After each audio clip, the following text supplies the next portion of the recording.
Hey guys, it's Runchuks. This week, Svansa, my fellow head coach from BluffTheSpot, joined me on the podcast, and we covered a wide range of topics. There's a lot here about importance of strong mental game, how to achieve peak performance in poker, what separates strong winning players from less successful ones, what are some of the different approaches to studies and improving, and there's so much more. We put timestamps in the description so that you can jump around topics if you feel like it. And of course, if you haven't already, remember to subscribe as it helps support this channel. All right, and we're live. So hello everyone. Svansa is joining me again, and it's such a pleasure, man. Thanks for having me. Well, thanks for coming on, especially, considering that you have to sip the coffee. It's the early morning for you, because you're in New Zealand right now. It's fine, no worries. I'm an early riser, so I don't mind. As you see, I already have a smile on my face. Yeah. More than just a smile on your face. I see the mustache. Yeah, as well, I grew something overnight. I don't know, it must be the virus. The air is it's the good air in New Zealand. It's not the virus. It's really the cool. fresh air in New Zealand. It's really cool. Cheers! I already see we have some guests that are joining us. Nice. So, nice. Welcome. Well, first question was when is Fedor's podcast being uploaded? So Fedor's podcast must have been a special one. It was good. I really enjoyed it, man. He's such a smart guy. Really interesting conversation. So many topics we covered, and really interesting. I would actually what probably. What is he up to lately? He is up to changing the world. He's basically, he has a few things that he does in terms of business, and he's just very focused on building up the businesses that he's interested in, and sharing his knowledge with people. So quite inspiring. I know he's he's quite into investing in a lot of businesses. I happened to meet someone on the golf course like 2 years ago, I think, that found out, I'm a poker player, and he asked me, do you know Fedor Holz? Like he's investing in our company, or he's at least considering to invest. What do you think of him, and right. Who is he? Because I mean, he was, I don't know how old he is, but he was like 20 something, and that company was already quite established. So for them, it was a big surprise to be approached by such a young person, and now I think they found an agreement. So I mean, I can't tell now who that company is or what, but like they said, like he's very smart kid, and they were happy to have him on board, not only financially, but also by his mindset and like the ideas that he shared. So that's not a surprise that he's out there to change the world. So I wish him all the best. I mean, he has good intentions, so that's good. And super inspiring. Very, very interesting. I'm experiencing some sort of technical problems with my internet, so I hope that doesn't interfere with our conversation here. But I'm fine. Thanks. Well, I can hear you as loud long and as clearly. you're fine. Okay, so anyway, what we want to talk about, or what I want to talk about today, basically many things around the topic of routines, of setting up your environment, of how to maintain the focus, because obviously why I want to talk to you about these things, first of all, because you're very much into sports psychology and very much into coaching. You've coached in golf, you've coached, and you're still coaching actively in poker, and you've had so many students along the way. So you had the privileged position to compare different approaches, to compare different tiers of players, and see maybe some commonalities of what people are struggling with, and what the successful people are doing right, so to say, right? So I think that's going to be the general theme of our conversation. And today, of course, today I just noticed a question in the chat, and I was about to say that today, of course, we are highly encouraging people in the chat to participate, and we are happy to answer most of your questions, because the first question is actually, is Sanita 555 a guy or a gal? That's so funny. Sanita is a high stakes PLO heads up player. Okay. I don't know if I should actually answer that question. Oh, man. I mean, I don't know why somebody's asking that question. Yeah, neither do I. And I don't know why you're like debating whether you should answer or not. Because I know that person. Okay, you see what I did there? So I know that person, and I know that this person is not very into being public about who this person is, right? So I'm just gonna keep it this way. I mean, what the hell? I'm not gonna, there's so many players who don't disclose their identities, and I totally see the reason. I'm one of them, to be honest, right? So why should I kind of dox somebody else? Even though, I mean, a guy or a girl, that's not a big kind of giveaway, but still. That's the thing. Like, if somebody was asking, is Runchuks a guy or a girl, I think we could answer that. So yeah. That's like, I don't know if you're giving away too much if you say. I mean, of course, if you say like that character is a girl, then it narrows probably the field down to very few girls out there that play high stakes poker. Yeah, but true. I'm not sure. I'm not gonna spread any rumors because I don't even know that screen name. So okay. It's fine. Right. That's all good. I see Show of Forces around. So hey, good to see you. Good to see you. Yeah, it's been a while. That's good. Yeah, it's been a while. Yeah. Awesome. So yeah. Anyway, coming back to your question, like, right. Well, it was not already a question, but like a bit of a rant coming to Thanks, coming to a topic. No, that's fine. Like, I actually thought about it quite a lot in the recent days. I'm currently reading another book about Tiger Woods and like golf teaching and just those things in general. And I'm not saying I changed my mind, like, because I was asked that question already many times, as you can imagine, by students, and so did you for sure. And basically at BluffTheSpot, what I've observed is that we have like two separate types of personalities. So there's either like the guys that focus a lot on studying for like a very dense period of time. So they just have something where they feel uncomfortable or like, something is bugging them. They don't know about it 100%. So they just let everything else go and put themselves into study lockdown. And then obviously there's the other group of people that have a very structured approach to it and just say, okay, let's make use of compound interest, basically, or of the compound effect. And personally, I'm more of like the second type of group. I belong into that group for my own studying. So like I really value like the effect of having like a good structure and being able to put in consistent work.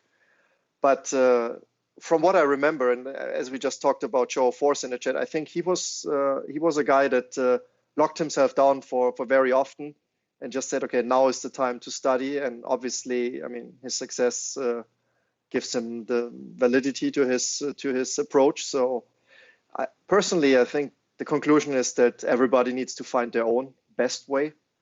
And there is no magic pill that just applies to everyone on like magic approach. But the main thing at the end of the day is that you have to be considerate about what you're doing and maybe try out different approaches and see what works best for you. And actually, like, of course, your coach can probably do some psychology analysis and figure out what's best for you. But at the end of the day, like you can feel yourself the best and answer that the best way yourself usually.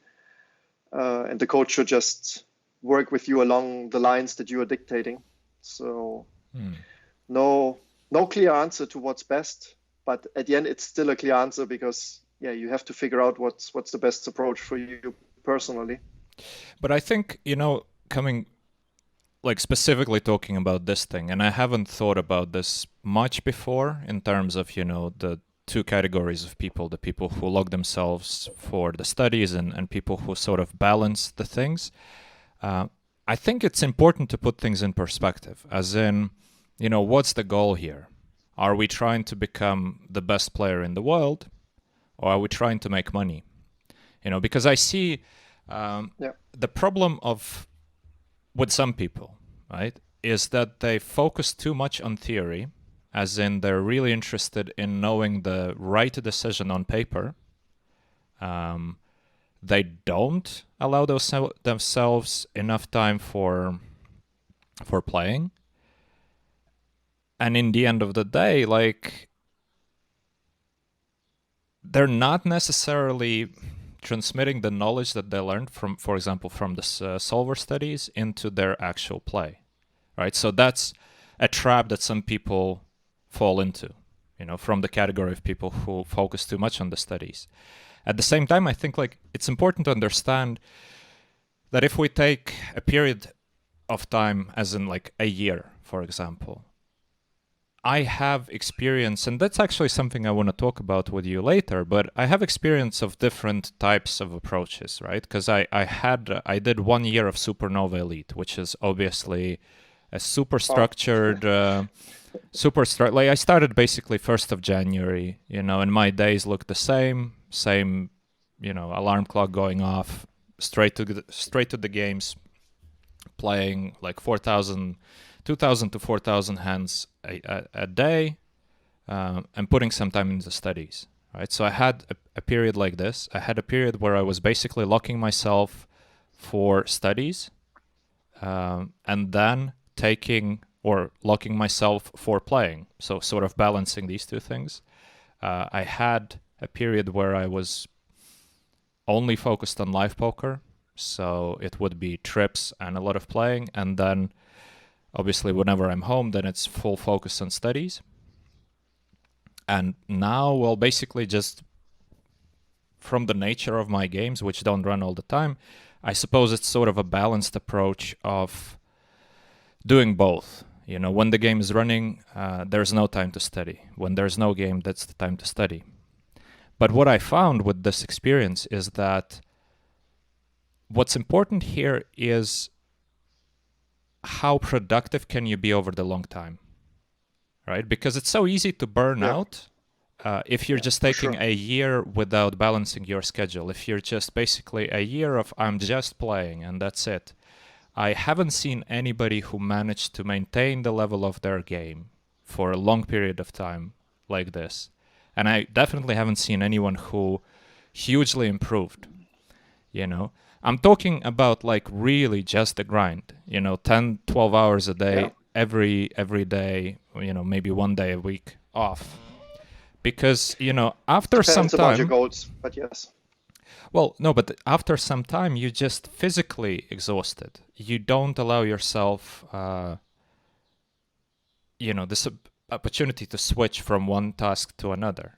And I feel like for some people, and like you said, everybody should find their own approach, but for some people, taking time off just for studies could be similar as in switching their mind from just the grind, so to say, which would be very helpful. And it doesn't have to be studies. You can just grind, and then have a hobby. But being able to switch off, I think, is very important, especially like if we are looking at the long-term success. All right, so that's just my thoughts on this. I agree, for sure. It's there's a lot to say about that. There's also you can make the same analogy to any other sport. So if you're just doing the sport and not allowing your mind and your body to get enough rest, that's not productive for your outcome or for your performance. You need rest. Hundreds of books out there stressing the importance of rest, especially when it comes to learning. So it's quite interesting how important like good sleep is for learning. Like if you don't manage to take care of a good sleep environment, or you get drunk every evening and just fall asleep wasted, like you will not build like the same like neurons, and you can't learn. Like you literally can't learn. Your brain is not capable of learning in those types of environments. And the same is true if you just, for what you just said, if you're in this repetitive grind mode where it's very likely that you're autopiloting, it's basically impossible to improve in the technicalities as a player. But on the other side, I've seen, or I know some poker players out there that have been grinding 10 hours a day for years basically, and they seem to love it. I would say for 99% of the players out there, this would be a nightmare. For those people, it somehow works, but I think at the end of the day, it's not the highest EV approach, even for their financial bottom line. I mean, they're obviously, most of the time they're doing very well. Like most people don't do that if they're not financially benefiting from it. I mean, then we talk about pure addiction and harmful addiction. But there's also those players out there that are very successful and just grind. But for their EV line, it might not be the best idea, or in my opinion, it's not the best idea. Would be interesting. I mean, maybe that's a good. Well, I was just trying to pitch to you that you should get one of those guys onto your podcast, but they probably don't have the time to do so. Right. But it would be interesting to hear their opinion on it, because I mean, we can debate whatever we want now, but still they've gone through like years of 10 plus X hours of grinding. So I don't know. Do you know? You probably know him, Leather S, Dusty Schmidt. Yes, like yes, this, sure. Old school legend grinder. I mean, we have a lot of guests, people in the chat that might not know him, but that would be quite an interesting podcast guest. And I'm not sure if he's still like on his 17-hour a day, 30 days grind per month. So I think he stopped it some time ago, didn't he? I hope so. I remember he, at least like, I would say 3 years ago, he was definitely still doing it. So I'm 100% sure that 3 years ago he was still on his like 450 hours months or so. And he did that for years. So, and for the people that don't know him, I mean, he's a family father. So that's definitely interesting decision. So try to reach out to him. I would be really interested to hear his take on that and see what he thinks in retrospect about how he approached his career. Mm-hmm. Because that's basically what he built it on. I mean, he's leather ass. So yeah, true. Just grind. So that's interesting for sure. But I personally wouldn't recommend it to anyone. Try to find a balance, also in order to perform better in your poker career.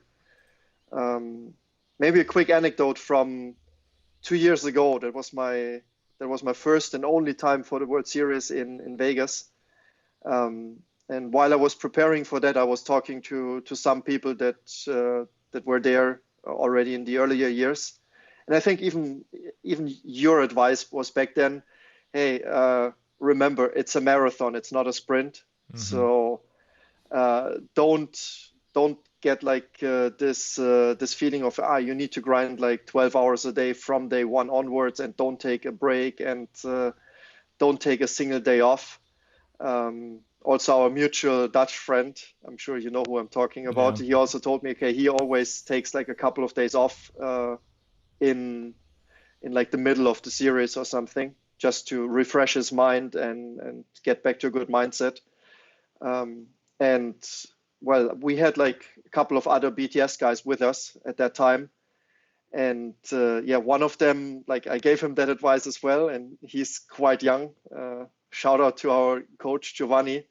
And he was, I mean, he has huge stamina, so he managed to do it. But I was literally afraid of his health while he was there, because he did those crazy 14-hour days back to back. And well, like he also said, like, it was quite taxing to his body and physically, like he was struggling. So yeah, it's important to find a good schedule yourself and don't overdo it. And well, maybe one other point that that I thought about while you were talking about it before is that I would say like this whole approach might change a bit when you talk about high stakes poker, because for high stakes poker, I clearly see a reason of like sacrificing yourself a bit during special times, because the action is just so different from day to day or from week to week or period to period. So like as a high stakes player, you just need to, you don't need to, but like you see most of the very successful high stakes players do that at least, like grind their asses off while the games are very good, and then yeah, take some rest and take it a bit easier when the games are not that good. So you will see that like they don't play like those 2,000 to 4,000 hands per day that you described before when you went for Supernova Elite. But there might be days where like you play 12 hours straight because the action is simply too good to quit. And then other days you see a lot of players just sitting in the lobby all day long, not getting good games running, and they're just sitting there probably doing some off the table work on the side, maybe doing some exercise, maybe doing some other stuff. But yeah, definitely not necessarily pushing to like generate some action on lower stakes and just exhaust their mindset there or their mind there. So that's the only part or point at your career where I think you have to be a bit more flexible. But at most other stages, I'm a big fan of like having a strict routine, or like more or less strict routine. Obviously, if you play lower stakes and you have a gigantic whale there, it has still the same effects on your poker bankroll. So even there, like I know we have a lot of students that also say, okay, they just can't quit a specific table because there's a huge VIP who keeps on reloading every other orbit. So that's also when you obviously don't want to quit. But I think this is especially true when you talk about high stakes poker, where like sometimes you just have like action at the highest stakes and the good VIP shows up. If you happen to be lucky to have a seat, you don't get up. Like there's very few high stakes players that are willing to get up from their seat when they have that going. And I think that's especially true in a live environment, right? So I remember, as I said, 2 years ago in Vegas, there was those crazy games in Bobby's room. And I think there was even like it was trending on Twitter where like those videos about who was it, like I think Jungle Man and Gus Hansen, he was blogging during that time, and yeah, basically sleeping at the table, and they played, what was it, like 72 hours straight or even longer. I'm not sure if it was 72 hours, but or 48, like something like that for sure. I mean, maybe it was 72. Well, I mean, you could see that they were physically suffering a lot, but yeah, that's just a sacrifice that you're taking when you have like the biggest games of the year running, or like very big games running, and you estimate that UAV is just so much higher. And it's also not about the money, I think, at that point. It's just a huge challenge that you want to be like the best that you can be out there. And part of it is just taking that sacrifice, as you see in quote unquote real sports as well. I mean, there's so many sports where people destroy their body during their career and their joints and whatever is like taxing. But they willingly do it. I mean, it's a decision. It doesn't happen. It's really a decision to do so. Yeah, but I'm not sure whether, when you're describing those 70-hour plus sessions, you said that, they're just trying to be the best. Is it really that? Or is it just comes to a point where, you're so tired that getting away from the game doesn't even cross your mind? Because I've definitely been in those positions where you're just, what the hell? I did 14 hours, I might as well do 20, because it's not like I'm going to do anything else. Which is a bad sort of state of mind. You're too tired to be making good decisions. And the good decision would be get up, Get a shower, go to sleep. There's a next day. Maybe I'm giving them too much credit. So maybe I'm just wrong. I always thought, okay, they know how physically taxing the situation is, and that this is really about the challenge. It's also when you see like those super long heads-up sessions where like stamina plays a big role. I thought that people like do that because they want to prove that they are the best, and they can do this for the longest, and try to make as as few mistakes as possible over such a long period of time. And I'm not sure. Maybe you're right. Maybe you're just in. I wouldn't even say this is like a. What's the word like in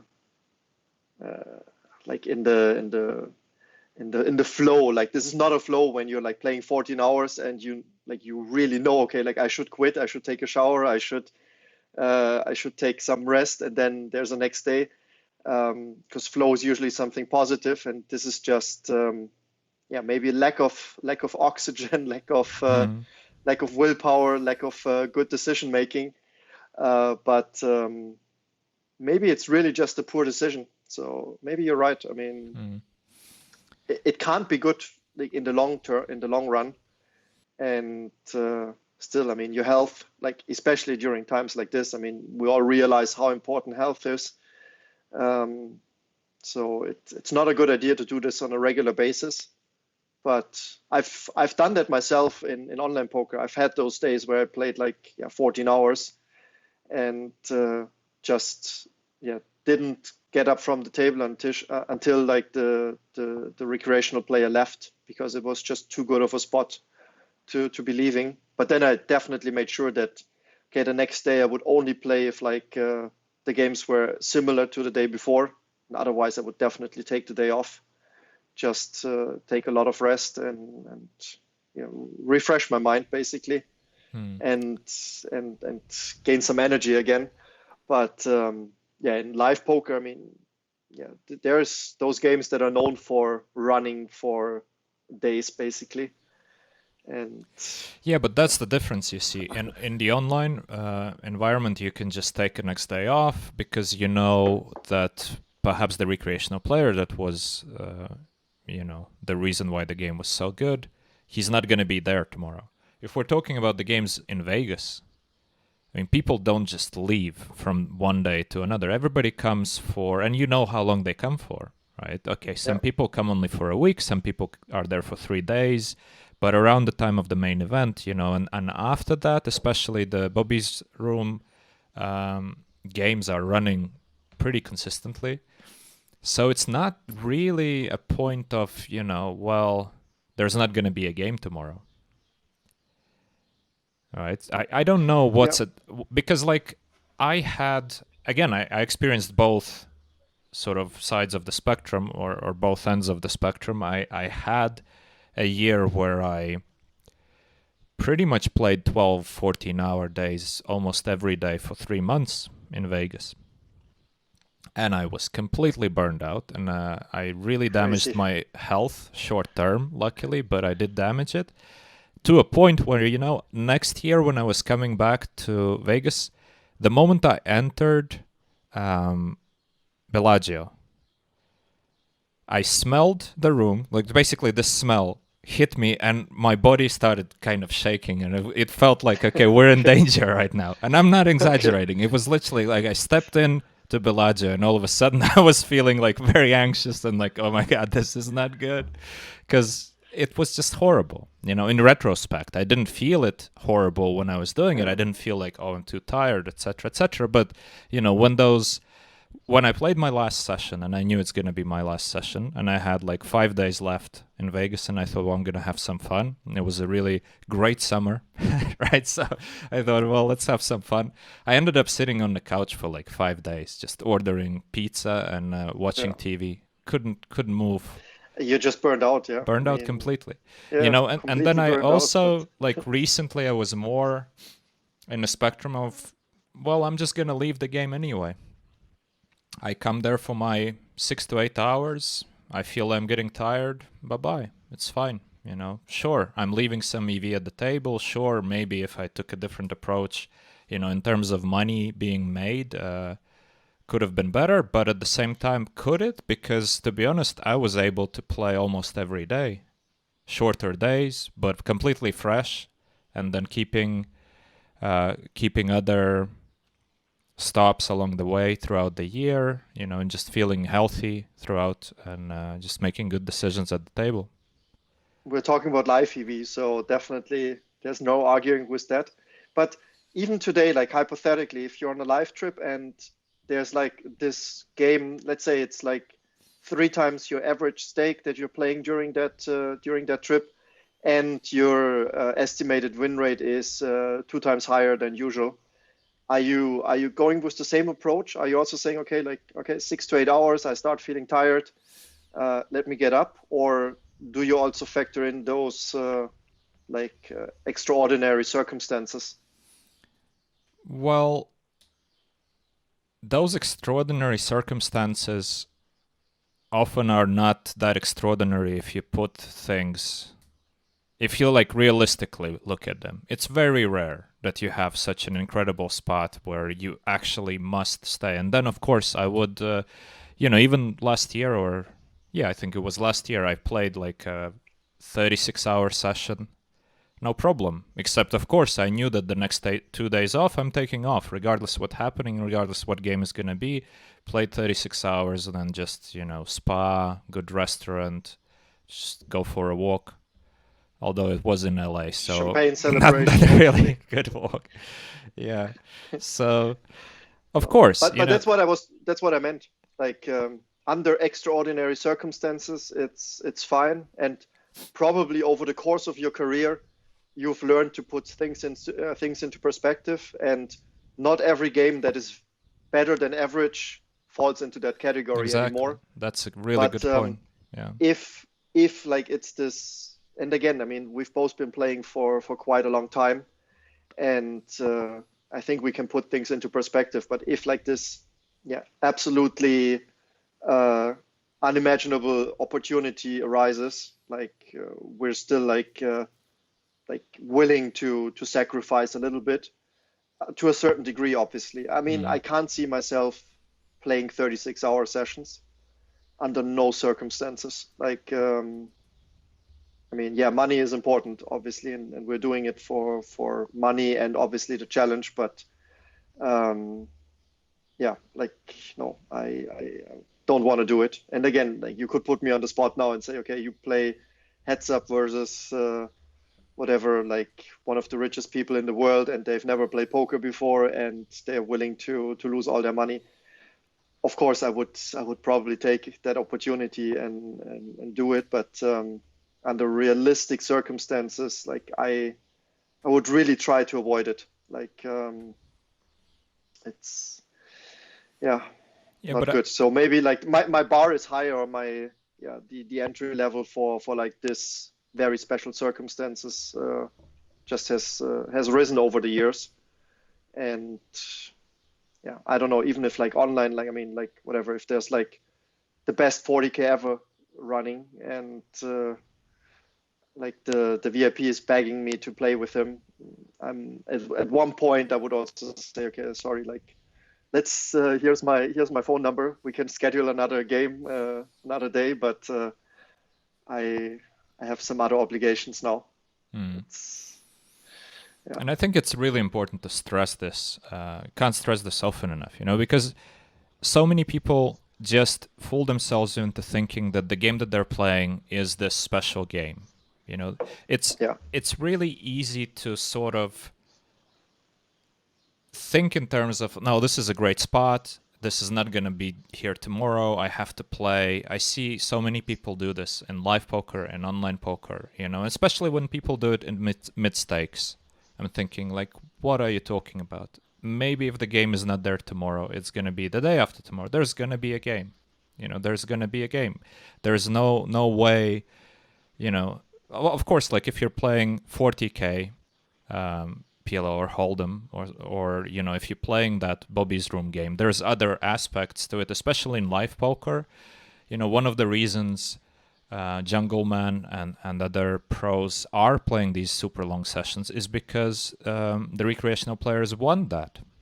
They don't want to play against somebody who's gonna just, hey guys, it's my time. I'm having a massage now. Then I have a tea ceremony. I see you all in the morning, really fresh. Those guys are there for 5 days. They want to just go for it. 5 days straight. Let's play as much as possible, and then let's go party. And that's fine. Then you have to be part of it. But for most people, that's not the case. And in general, a good question to ask yourself when you're playing is, if the seat was open, would I take it right now? Because too many people are actually playing longer than they should. They're already tired. The game is no longer that good. And they're just there because they're there. You're already sitting, so I might as well keep sitting. Well, but that's tilt. That's pure tilt. I mean, not necessarily. That's not a professional approach. If you've been playing for a long time in a game that has deteriorated, and you would not sit at that game again or right now, and you keep playing, I mean, that's tilt. That's I can't explain it in another way. I mean, well, I can explain it in a way that you have to name it. It's tilt or addiction. So yeah, but what about just because it's easier to keep doing something that you're doing than make a decision to stop. For you and me, it's easy to recognize these situations because we both have schedules. I have my time when I'm in the casino or I'm playing poker, and that's my time, and I'm there for that. So I have my sort of external stops, and I have my triggers for evaluating whether the game is good or not. If you don't have a specific schedule, if you're not bound by any constraints that you put on yourself, how do you make a decision to quit? The game might be still okay, but realistically you're tired. You are so tired that if you could take the seat now, you would probably pass on it. You would say, I'm not willing to play for another 2 hours, so I'm just not going to take this seat,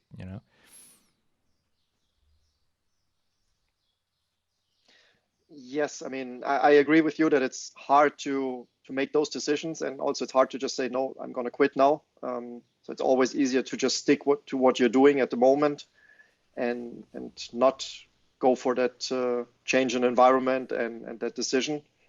That's true, but again, I mean, that's a challenge we are faced as professionals, and I don't know how to. I mean, I could tell that in live poker, what you described is true very often. I mean, again, I have limited experience, but I've seen that myself in Vegas. Guys sitting at a table, and it's basically a reg game, and they're just sitting because they're sitting. So there's no other point, and well, that's just not the best approach in my opinion. So I don't have another, I don't want to find an excuse for those people. I mean, if you're not willing to get up and move the table, or I mean, especially in Vegas, go to a different casino and I mean, everybody's connected there somehow to each other, or at least the regulars are. So if you're well connected, you can just ask other people. I'm sorry that I'm laughing. I get private messages making fun of my mustache. So there's one public message as well. Oh, public as well, public or private. Thanks a lot, guys. People are just envious. Yeah, exactly. I know a lot of people, also fellow coaches that are complaining about their lack of facial hair. So yeah, gonna keep it for a while and stick it to them. But anyway, coming back to that, I think I mean, addiction is maybe the wrong word, but that's just something that I would describe as unprofessional. If you're sitting for too long in a game that is physically and mentally taxing, and you could make the active approach, or an active decision to say, okay, no, I'm either gonna take some rest now or switch to a different game. When you're not doing that, that's just a form of tilt or a leak that you're having. I mean, same online. If you're just firing up your 4, 5, 6 tables and you're not keeping an eye on the lobbies afterwards, that's a form of, I wouldn't call it tilt, but it's just unprofessional, because there might be better games popping up, and if you're not willing to quit a game that you're plus EV in for a better game, well, like you're not making the most out of your own abilities. And that's, I mean, I'm stressing that so often with my students or with our students, because I mean, I just don't find an excuse for that, because yeah, you might not have solved like all the spots, or you might not have fully understood like the technicalities of poker, and you're still like in the learning process of becoming, or in the process of becoming a better poker player. But like the soft skills around poker, like there's so much material out there, and it's just about implementing it. No one can tell me that they lack the skills to doing that, because I simply don't buy that. We can all like build a setup where we can observe lobbies and put ourselves on the wait list, and like find a color coding system to figure out which table is better than the other. So that's a thing that yeah, you don't need to be like a genius. You don't need to be a Fedor Holz or like a MMA Sherdog or a Runchuks to be amongst the best players to increase your V in that way. Like especially if you play mid or low stakes. I mean, you have such an abundance of tables to pick from. Like I mean, especially right now, like online poker is booming so hard. You probably have hundreds of tables at a time available to you, and again, like if you don't put yourself on all the relevant waiting lists, or like open the tables somehow so that you can see if like a special VIP is showing up somewhere, and you can switch like a mediocre table for a better table. This is unprofessional. Same as you described with like the live poker players that are just sitting there and not asking themselves, hey, should I be sitting here? And so on. And of course, I think in live poker, like the ethics play a role. So like you might not want to like, or definitely you don't want to be that guy that is constantly seat hopping and hopping from table to table, or taking taking a sit out when the VIP is also sitting out. You don't want to be that person, but that is an EV decision. So this increases your EV. If you're viewed as like the prick at the live poker table, the VIP might not want to play with you. And I've experienced that myself in Vegas. Like I've had this one game where like there was a VIP that was quite talkative. He was a guy like you might know him. I think he plays PLO as well. Like he's singer, songwriter. He made some songs about poker, and like super funny guy. Like I really enjoyed like sitting next to him. But yeah, he just wanted to have some drinks while playing, and well, of course, then it's your obligation to have some drinks with him, and it's fine. I mean, like you're not getting hammered, of course, and he will understand that you might not keep up with his pace of drinking. But I mean, I remember we had some guys that were refusing to have like a beer with him, and just said, no, I'm gonna have some water, and I'm not gonna do that. If this was a private game, you would probably not be invited again, I imagine. So this is just a pure EV decision at that point, and yeah, you have to keep that in mind. And the same is true in some online poker games. So there's like whatever, like the Bill Perkins game. Sometimes I remember on Stars when he was playing, he was always asking people to show their hole cards at the end of the hand. Yeah, I mean, you're not losing EV by doing that. You're just gaining EV, because if you're not doing it, then he might say, okay, I'm not going to play with player X or Y anymore. So you gotta respect that. And well, if the VIP is asking for something that is reasonable, you just have to serve them what they're asking for. Yeah, exactly. Especially in live poker or in situations like you described with Perkins playing. And I see that some people are saying they are experiencing problems with the broadcast. I'm actually seeing a lot of red errors on my OBS, as if my Okay. broadcast is not really functioning the way it should. I have no idea why. Maybe it caught a virus or something. So we'll see. Sorry, guys. But anyway, if any of you are experiencing a problem, we apologize. And you could definitely see this episode on YouTube in about a week and a half. It's going to be all fine and recorded with no glitches. So, Swansa, how about we go into the topic that I'm really curious about. From your experience, working so much with different kinds of players and players who achieved different levels of success throughout their career, did you see some specific traits or some specific things what separate the very successful ones from less successful ones? Definitely. I mean, in any sport, any subject, any career, I think there's different or specific traits and sort of like talents that someone has or like could have that are like very positive in the long run for their performance. And I think in anything like perseverance is quite important. Just focusing on the long run, like building like a good routine, not like being discouraged by setbacks. I mean, we've all experienced setbacks in any sport, in any career that we're following or that we're trying to build up in poker. I mean, in poker, it's just a thing that is part of the game. Like we've all experienced big downswings. We've all experienced hitting the wall with our study and not really sure if we're going in the right direction or not.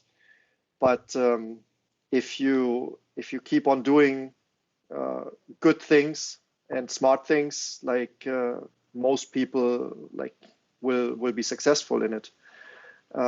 Obviously, it's good that if you have to reality check from time to time and make sure that you don't fall into bad habits that you're just following all the time. I mean, whatever. If, as an example, if you're into weight loss and you're like just saying, okay, I have to pay attention to my nutrition, and your decision is to just eat crap food all day long because you lack the knowledge about food. Obviously, perseverance is not a good thing, and like building a routine of like just eating like crappy food all day long is not gonna work out well usually. But there's everywhere good material for any discipline, and if you surround yourself with specialists that are willing to share their knowledge, if you keep on following what they are advising, you will become better at what you're doing. And I've seen many people that are just giving up way too quickly in whatever they're doing. Let it be golf or like poker. I mean, I would say in any discipline that is where you don't see like immediate results, you have to keep like the bigger picture in mind. And well, I think like we had a similar conversation about it when I was on your show for the first time. And I always bring up Bernhard Langer, who is like the most successful German golfer ever. And I happened to talk to his coach like back in my golfing days, and he described one particular coaching session with him where he was basically giving him like clear swing instructions. And while he was doing that, Bernhard Langer was just hitting poor shot after poor shot after poor shot. And Willi Hoffmann, who is his coach, like he told me, okay, like he started to sweat and like he felt very uncomfortable with like the input that he gave Bernhard Langer, because he saw like, okay, the results were like getting worse and worse. And at the end of the session, like, or at the like after shot and each shot, Bernhard was asking him, okay, am I doing the thing correctly that you asked me to do? So he was not looking at the immediate feedback of like the shots that he was taking, or like the results of his swing, but he was really focusing on like the instructions that his coach was giving him, and focusing on the bigger picture. So you might not see like the immediate results always, and this is also true, especially true in poker. Like if you're working on your big blind defense game, you will not see results in your first 1K hands. At least it's very like unlikely that you see them, because like sample size of 1K hands is just irrelevant statistically, and purely based on luck in that case then, or like not purely, but like the majority of like, or the main influence on the outcome after a short sample size is based on hand distribution and how well or poorly you've been running. But if you focus on playing those hands better in the long run, your EV will go up in that spot, and that's what you should be focusing on. Like if you play your hand well and you happen to lose the hand, you shouldn't be mad. I mean, it's all you can do, all you should focus on. And I think that kind of mindset is clearly distinguishing like the long-term successful people in any discipline from the people that are just focusing on short-term results and not on their own progress in the discipline. So get away from short-term results oriented thinking and really focus on what you can control, and make sure that you try to control the things that are really having a positive effect on your performance. And when you do this over and over again, you will see results. Like in any discipline, if you're trying to lose weight and you pay attention to your nutrition, to your workout, and you seek professional help, you will see results after some time. If you work on your poker game and do the right things, then you will see results over time. If you do that in any other sport, you will also usually see results. But you have to stick to things, and sometimes like the learning curve doesn't go straight up. Like in poker, I would say it usually goes up linearly, or like not in a linear way necessarily, but you usually don't become worse when you work on your game. I mean, it might happen if you like, a best example is if you're like, let's say, too nitty pre-flop, which is true for a lot of players, especially at lower stakes, and then you suddenly get like the input, hey, this is what you need to do. Like you need to defend your big blind wider, and you start understanding why this is the case. Very often you first get worse in that spot because you just open up a new league of like not really knowing how to play those wider ranges post flop. So you might see like a short deterioration in your results. But in the long run, if you keep on working on those things, and you understand also better like how to play those ranges post flop and why this strategy is better than your opponent's strategy, then you will see the results overall. And that's just because in poker, like if you just pick one thing, like this is not necessarily making your overall EV better in that spot. If we talk about adjusting your pre-flop ranges, for example, if you then make a lot of post-flop mistakes, this might have cost you some EV in the short run. But again, we should focus about the long run. And I still advance to do so. I mean, you have to do it step by step, and no master has ever fallen from the skies. So again, like I imagine like all the other guests that you had on your podcast, none of them just said, okay, I'm like this, I'm the chosen one. I was born like the master of poker or the master of whatever their field is. They've all worked long and hard to become who they are and to become like one of the best in their fields. And you gotta have a similar mindset in whatever you're doing. But yeah, if you do that, usually good things will come your way. Yeah, I So was silently laughing here about your chosen one remark. I just imagined, wouldn't it be great if I actually had a guest who who just came on and said, I'm the chosen one. I am the poker god. That would be amazing. yeah, But I want to touch upon a couple of things that you said. Because over and over it, Ricard, which I completely agree with, focus on the right thing, right? Because it's with anything that you're trying to improve at, it's very important to practice the right thing. Because just practice doesn't make you better. The good practice, the correct practice, the practice in the right direction, that's what makes you better. I think what is challenging in poker is to actually find what is the important thing for you to focus on, right? Individually, what should you be working on? What are the biggest problems that you need to fix, right? Because as you just said, like for example, you can work yeah, on one thing, you can go really deep on some specific big blind versus button situation and go full into it. It might not be the most important thing for you at that time, right?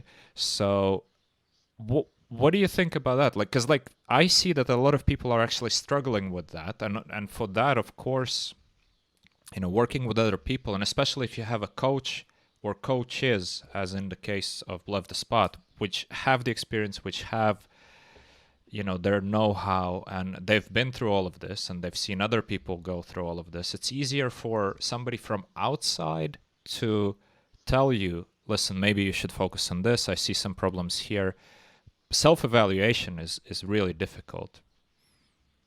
What's your opinion on this? Like, how can people find what are the most important things for themselves to work on? good question. I think we are at difficult times in poker because there's just so much content out there and an abundance of content. And there's also a lot of good content out there. I think I would have answered that question way differently if you asked me 5 years ago, or like 5, 7 years ago, because back then a lot of the things were like secretive is maybe the wrong word, but like it was not presented to you on the silver plate. So there's a huge change in that aspect. But I think what's important nowadays is to understand that even though there's an abundance of good quality content out there, and again, like also a lot of our competitors or like video training sites and so on, like they're usually having like very good content.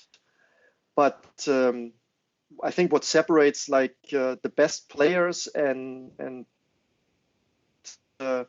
what we need like consider and take into perspective is that in poker you're always comparing yourself to other players. So even though like the overall level has definitely risen, and like I was just, it's quite funny, I was talking to a person just lately, and we spoke about it as well. Like today's average player, and again, I don't want to name any stakes or anything, but I truly believe that today's average player is just X times better as like the very best player in poker 10 years ago, for example. Like I think there's not even an argument that like the players from the top players from 10 years ago really have. And I'm just talking about like, because a lot of like the guys that were good 10 years ago are still good nowadays, but they've improved a lot over those 10 years. Talking about like, okay, the best strategies out there 10 years ago compared to like the average ability of a player today doesn't really compare. Like today's players are just so much stronger fundamentally, but this is because there's just an abundance of good quality content out there.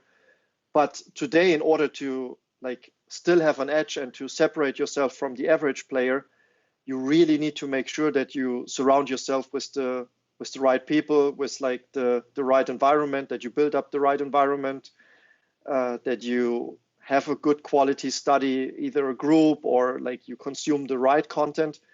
It's not about the quantity of the content. It's really about the quality that you're consuming. And that's what what we are really focusing on at BluffTheSpot. Like we are, as you said, like we have a lot of coaches, and we we try to pick like the strongest topics for every single coach. So we see, okay, where has this coach put in like the most time in his own studying? Where does he feel the most comfortable? Where could he or she, okay, we only have male coaches, where could he put in like the best advice for every single student? And then we make them focus on those specific topics, rather than just have one coach talk about like the whole world of poker.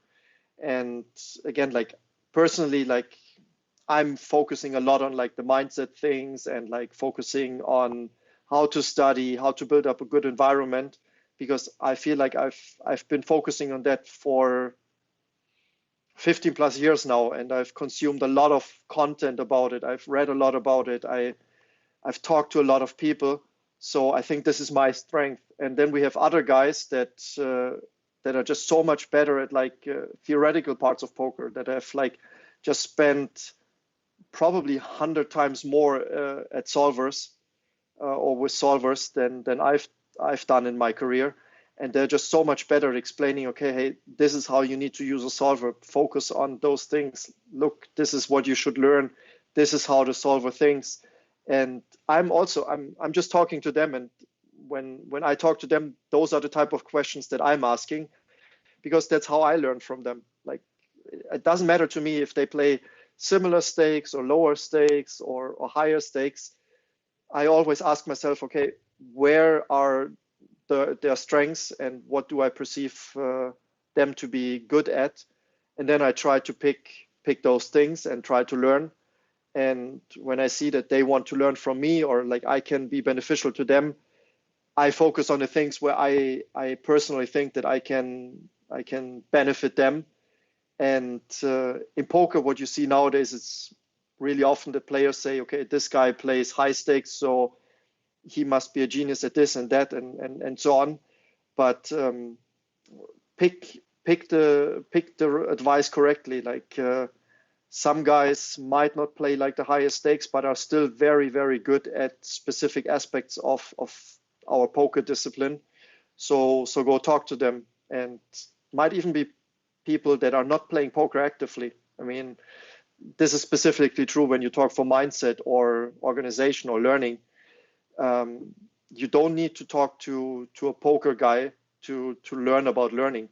Like, there's probably better people to talk about that specific topic and to gain like insights of what they've been doing in different disciplines than like poker guys. But if you want to talk about like poker mindset and like how poker influences your mindset, and what we've talked about before of like, okay, playing long sessions and the stress about poker. And I think there's like, poker is such a specific environment that it is beneficial if you talk like to the best poker players, because we've all gone through similar things and they don't necessarily can be translated to other experiences that people made outside of poker. You can, like, not everyone understands like that in poker, like basically you can't take a single second off. I mean, in live poker, you might be able to do so, but in online poker, like, you just need to be focused for hours, and you're not really relaxing during that time. I mean, you might have like those couple of seconds where you just maybe like have a deep breath and just relax, but usually like you have so many things going on at the same time. And even if you're not in the hand actively yourself, you still want to observe what's going on and see what like this VIP that you don't have like a massive sample on is doing, so that for the future hands that you're playing against him or her, like you're prepared in the best possible way. So this is a thing that outside of poker coaches can't really relate to usually. And well, if you like, coming back to golf, for example, in golf, like it is very important that when you play a round of golf, like in the minority of the time, like you have to have the majority of the focus. So like in between shots, like you really try to relax your mind and think about other things and talk to your competitors. But this is not true for like Tiger Woods, for example. Back in the days, he didn't talk to his competitors, and he was just in his army war mindset that his father taught him. And like, I'm not here to make friends, I'm here to destroy people. But still, like, when you hear what he was doing during shots, he always said, like, he was thinking about fishing, for example, or just relaxing his mind in other ways, and doing breath exercises and stuff like that. But in poker, like, it's different. You need to be focused for, like, every single second that you're playing when it's online. So this is something that you can learn from successful online poker players. But yes, coming back to your question, like, I think today it's quite hard for people out there to pick, like, the right content, because there's just an abundance of it. And if you're not a very good player yourself, like, how can you really distinguish good from bad content? Because we are at a day and age where, like, everybody is good at marketing, and, like, most content out there looks good to your eye, and they pick the right words, they have a good marketing team, they find the right triggers for your brain. But still, like, I mean, they're selling a product, and it's not necessarily, like, the best content for yourself. When you think about improving, I mean, it's some sort of content, and for a recreational player, it is always beneficial to them. But if you're serious about your game, you need to make sure that you pick the right content, and surround yourself with the right environment, or right group of people. So that's the big challenge. That's really the big challenge. But also, I think another challenge is, which we didn't touch upon yet, but the challenge of getting feedback, right? Because content, as you said, is abundant, and there's plenty of good content, there's plenty of crappy content, and, you know, it's up to everybody to find the good one. But still, even if you get all the best content, the lack of immediate feedback, which is part of poker, that stops a lot of people, right? And that's where coaches help tremendously, because they basically can give you feedback on things that you don't know, right? Because that's one of the biggest problems. Let's say in golf or in tennis, if you're practicing, or any other sport, really, if you're practicing your swing, for example, in the ball sports, right? You can see the ball hitting, you know, whatever. If we talk about tennis, for example, you know, you hit the wall, you see the trajectory, you see the feedback from the ball.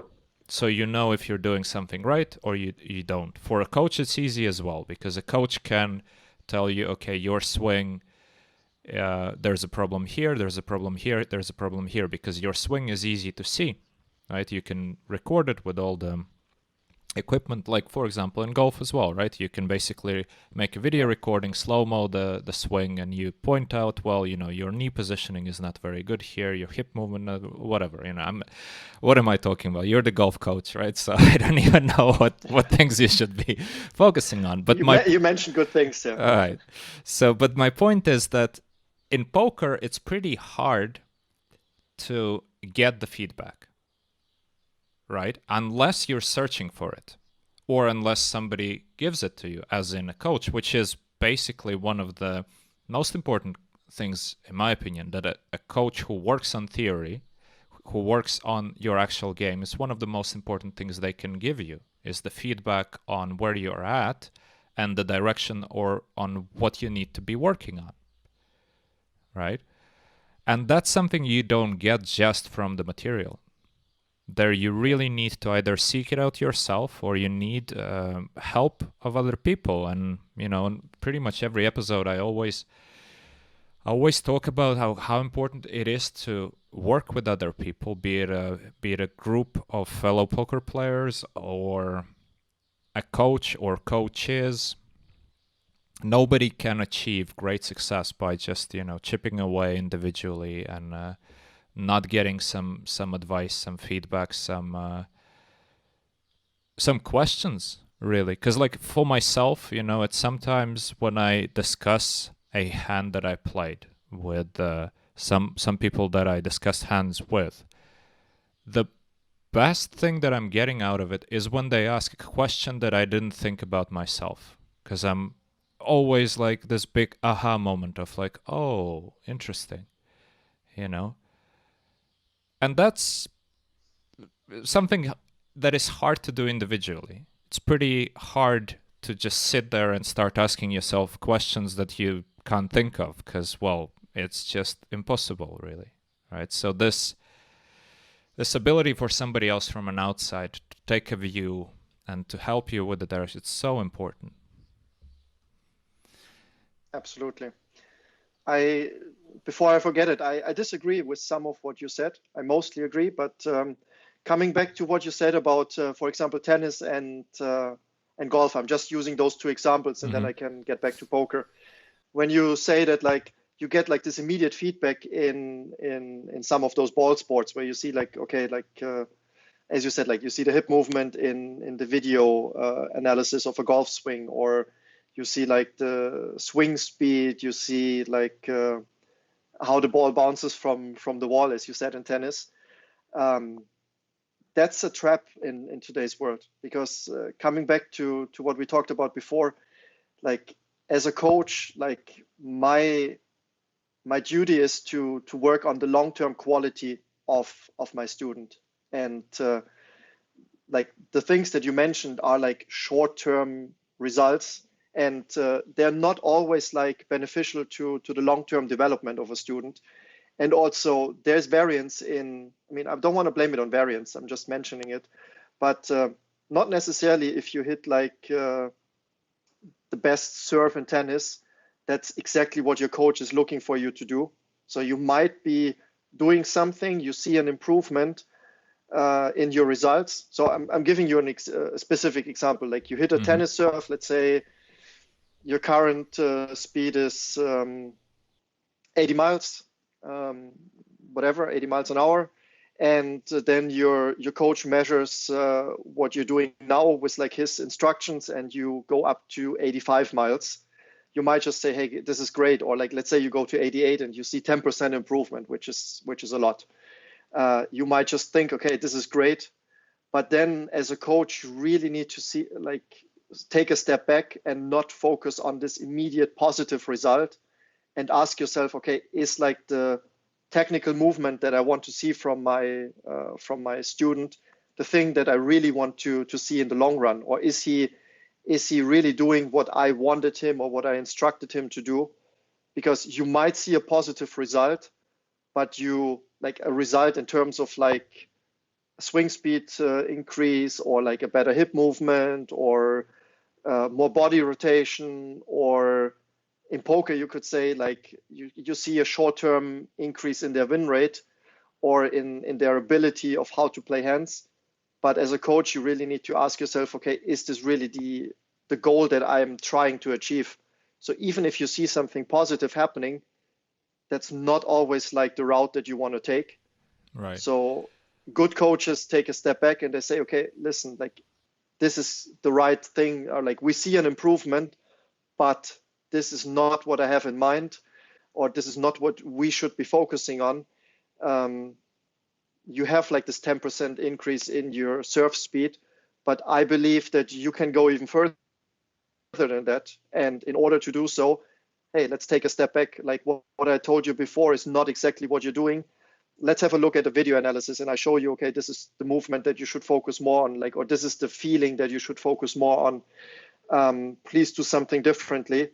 And even if you see then like a worse result in the short term, this is what you need to force yourself to be doing as a coach. Like you can't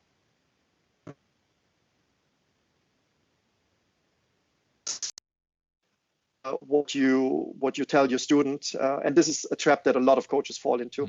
And don't get me wrong, like it's so easy to be doing that, because if you're not working with someone that wants to become the best version of themselves, then there's also an argument to be just doing what I just described, and not go for like the best possible long-term outcome, but to give them like a feeling of like, hey, you improved.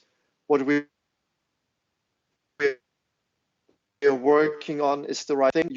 As a coach, you might just realize, okay, like maybe my own perspective is not what I can translate or put onto my students. So in most sports, most people are not thriving to become the best of the world or the best that they can possibly be.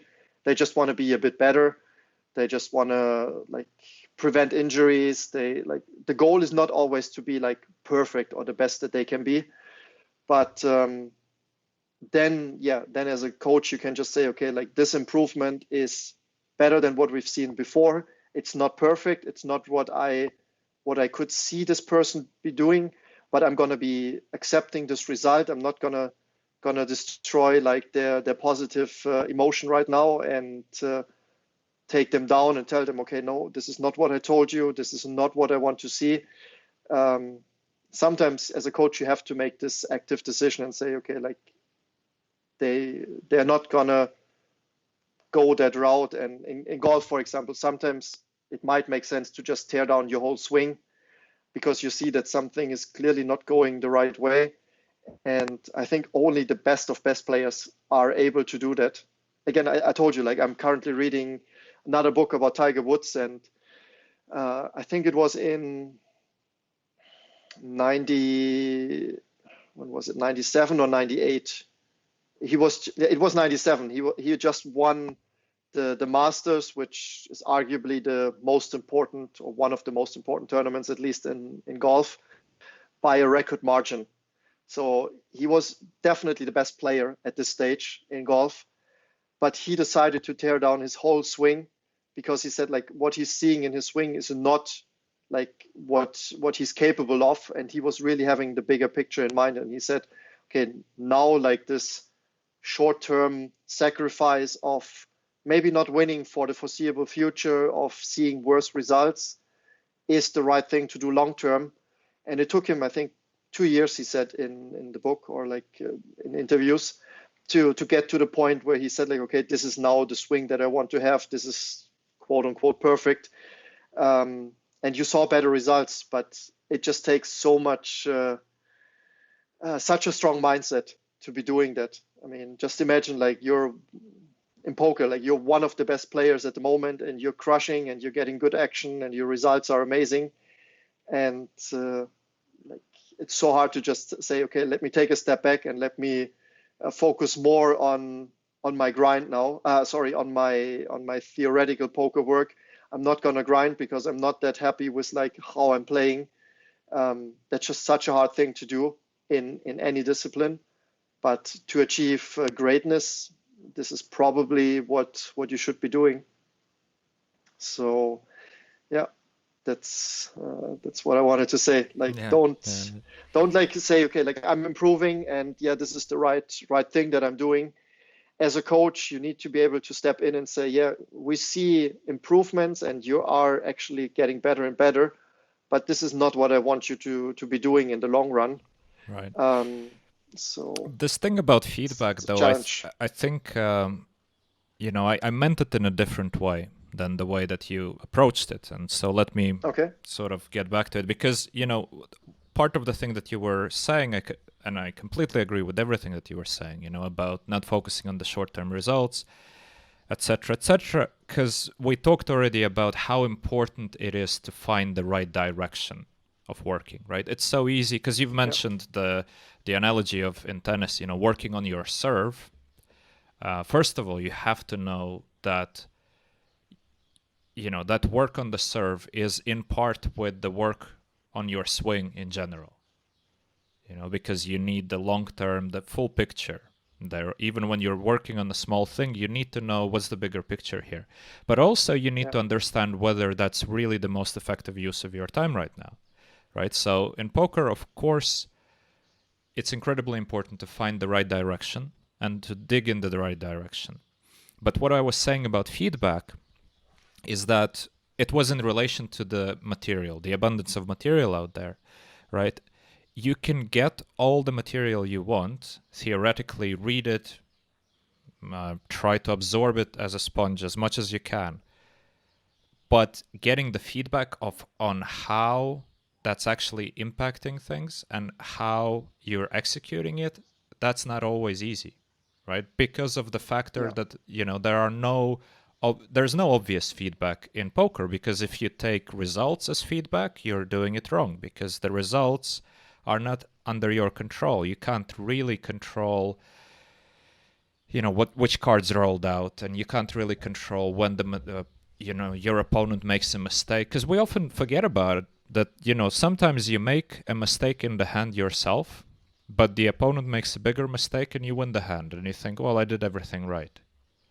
It's not really the case very often, right? But it's too easy to sort of gloss over it and not take that into account, right? So this feedback problem is more a problem of understanding how the things that you're learning are incorporating, like how you're executing them, and what do they actually affect in your game. Because again, if you're practicing one thing and one thing only in any other sport, probably other areas are suffering, right? And same in poker. But it's not immediately visible to you, hey, you know what? I really started, playing much worse in these areas. So for a coach to see this whole big picture at all times, that's super important. And that's, not only a coach, like anyone who you work with who sees what you do in detail from outside, it's much easier for them to tell you than for yourself to understand, okay, I'm probably not doing this right, I'm probably not working on this, which I should, etc., etc. Right. I agree. No, I was stressing, I was focusing on a different point of what you said before. Yeah. But I agree with you. And the thing is, in today's world, also in today's poker environment, you have a lot of video content out there, and there's a lot of great video content out there, video training site courses, etc. But you need to work with that. But in the same point, it's also beneficial, or probably more beneficial, if you afterwards have someone that is talking to you and saying, hey, yes, you understood that correctly. Yes, you're working on the right things. That's also important. It's just because you're consuming good content doesn't necessarily mean that you're using your time most efficiently. So having someone that is giving you direct feedback and saying, this is something you understood correctly, and yes, you're working on the right thing, or no, hey, let's see, we need to stress some other things, or you've deteriorated in something because you haven't focused on it for some time. That's quite important. Also, understanding how things interact with each other. As I said before, a lot of people might become better at pre-flop play because they buy a pre-flop Bible, or they watch a lot of videos about pre-flop game. Yes, in that one aspect of poker, they become way better for sure because of that. But again, poker is this thing where a lot of things play together, and there's so many decisions during a hand or during a session that you have to make, and not all of them are pre-flop, as we know. So just because you become better at one point doesn't necessarily mean that your overall game has improved that much, because you might just make mistakes in other parts, or you might even make some mistakes that you're making in other parts even worse, because you're just forcing them more often by changing your pre-flop approach. So this holistic approach of understanding poker and getting feedback about that is also quite important, in my opinion. So definitely yes. Listen, Mr. Runchuks, should we cover some questions? That was exactly what I wanted to tell you as well. I was.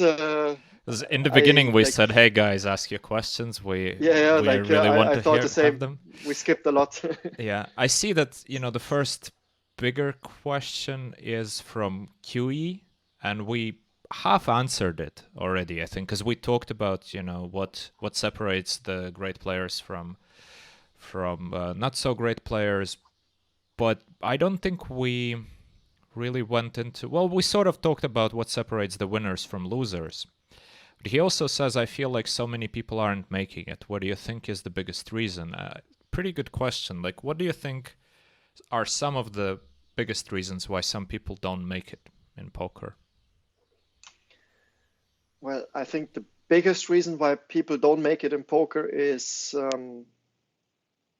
that they suffer from bad variance at the beginning of their career. Like, it's an honest answer. Like, I think if you just suffer while you're not as strong as a player in the beginning, you might just start focusing on the wrong things and get the wrong mindset and have some conspiracy theories or whatever. So I think there's many stories that we could tell about the people that haven't made it in poker. Those are forgotten names and nobody talks about them. But aside from that, let's talk about people that take it seriously, that focus on their career or on their poker game for a longer period of time. I think what separates the ones that make it from the ones that don't make it is really like the perseverance and having like consistency in their approach. Work hard, work regularly. Don't go through like the biggest highs in the beginning. Don't be too negatively influenced by the biggest lows. So get a right perspective on what variance means in poker. I mean, we all know those guys that in the beginning of their career, they move through the stakes and then like they think they are like, what did we say before? The messiahs or like the chosen one? The chosen one, I think yeah. the chosen one. So I think back in the day that this was a syndrome in poker where people like moved through the stakes real quick, thought, okay, like they're the best, they're the chosen one, they are the crushers. And then they did not realize that this had a lot to do with variance. And well, then the career might have been quickly over when they just didn't follow like a proper bankroll management, didn't follow like a good learning experience and a learning routine. So this is what I saw quite often happening in poker earlier. So this is possible. And same is true also for experiencing negative variance. If you don't know how to put that into perspective and get discouraged too quickly, this might also just stop you from becoming the best player that you can be. Because like if you handle it correctly, there's so much to learn from a downswing or from negative variance. And I stress that all the time when I talk to our students. And I mean, we all go through it, and I'm sure you could tell me a lot of stories about your biggest downswings. I could do the same, and everyone out there, everyone in the chat has experienced a big downswing for sure. And in my opinion, once you go through such a big downswing, and if you handle it correctly, might be through the help of a coach or a coaching team or people that you're surrounding yourself with, you're usually getting out of it as a stronger player. Not only from like the mental aspect of poker, but for some people, like having to go through a downswing and through bad results also makes them thrive to work harder on their game. And that's what you see like successful people do in any discipline, in my opinion. If you practice a sport and you hit a wall or like you reach an opponent that you can't beat at this stage, like you either give up or you make sure that you beat that opponent. So like similar to the saying, like quitters never quit, and winners never quit, quitters never win. That's what I wanted to say. Like you don't give up easily. Like you just keep on working. Like you focus on like the long-term picture. Like you don't get discouraged by bad results in the short run or by someone that is just beating you up in tennis or golf. You just say, hey, I haven't reached my full potential. I'm going to keep on working. And then, yes, if you've reached your full potential, that's all that you can focus on. And well, I don't know. There's a lot of young guys out there that might have not learned that lesson yet, but sometimes you just got to accept that people are better at a certain discipline that you are, and all that you can focus on is your own personal performance. And you can be proud of yourself once you've reached or are close to. You never reach your full potential, obviously. That's just an impossible thing to do. But you can be proud about yourself or proud of yourself when you focus on the right things and do the right things over and over again. No matter what the results are, you're a winner. Like you're a winner in life if you do that. Like can't tell me that this is not the right thing to do. And even if like I'm not a believer of like people that are not gifted in anything. Like you will find a successful a thing where you can be successful on your own terms in life when you are a hard worker and you show perseverance. So yeah, that's what separates successful people from not successful people, in my opinion. And I've seen that over and over in golf and in poker, and especially in poker, I would say, because like we are just so much more dependent, or like not dependent, but like influenced by short-term results and variance, because you get this feedback every single hand, every single session. And well, as you know, like run realistic win rates and standard deviations through variance simulators. Like if you don't play like massive sessions in terms of hands, like what is your average win rate? Like 52 to 55% of the time, something like that. So like a big part of the time you will be losing, and as long as you don't get discouraged by that, you're on the right track. You're doing things correctly. And I want to underline two things that you've mentioned there, which I think are really important to sort of hit home for people. The bankroll management was one, which you've mentioned as one of the things that actually buries a lot of people, right? The ones that go on a big upswing and then, you know, just keep climbing until they get the reality check. I see it over and over again, and, you know, there's no substitute for bankroll management. And especially like now I'm seeing that even some of the,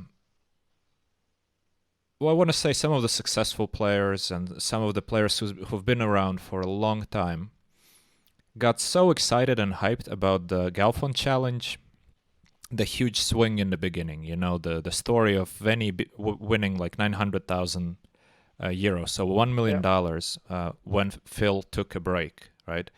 And a lot of people actually got pissed by me not admitting that, hey, you know, Phil is outclassed. I kept maintaining that, listen, I think there's a lot of variance here. I think you're underestimating the variance.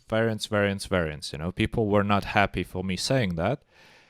Then when Phil goes on a huge run, now he's almost back to even, right? He's only losing 100,000 at this stage. So sick run. I didn't follow. Now, I haven't followed. A lot of the same people who were claiming that Phil was completely outmatched, now they're claiming that Phil is absolutely the chosen one and that he is just completely crushing Veni and et cetera, et cetera. And I'm thinking, did you not learn anything from what happened? You know, for the first 10,000 hands, there was a sick run in one direction, and you account all of it just to superiority of one player. And then the same thing happens in the other direction, and it's the other player now, completely superior. In a short period of time, you know, the things just completely switched. There's so much variance, you know, and this was such a public example for me of, you know, even some of the people who've been around really don't get the point of how much variance there is. And bankroll management, you can't substitute it.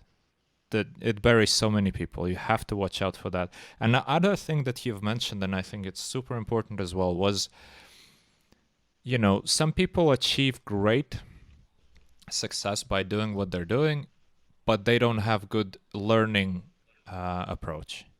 They don't study the right way. They don't really focus on these things, right? So for some, it so happens that they stumble upon the good strategies and they stumble upon, you know, the good ways to exploit the population. But the problem is the population evolves and the game evolves. People get better around you. If you don't get better with the curve or ahead of the curve, you're basically becoming a worse player, you know, and it's just a matter of time when the curve sort of goes way past you and now you're a losing player.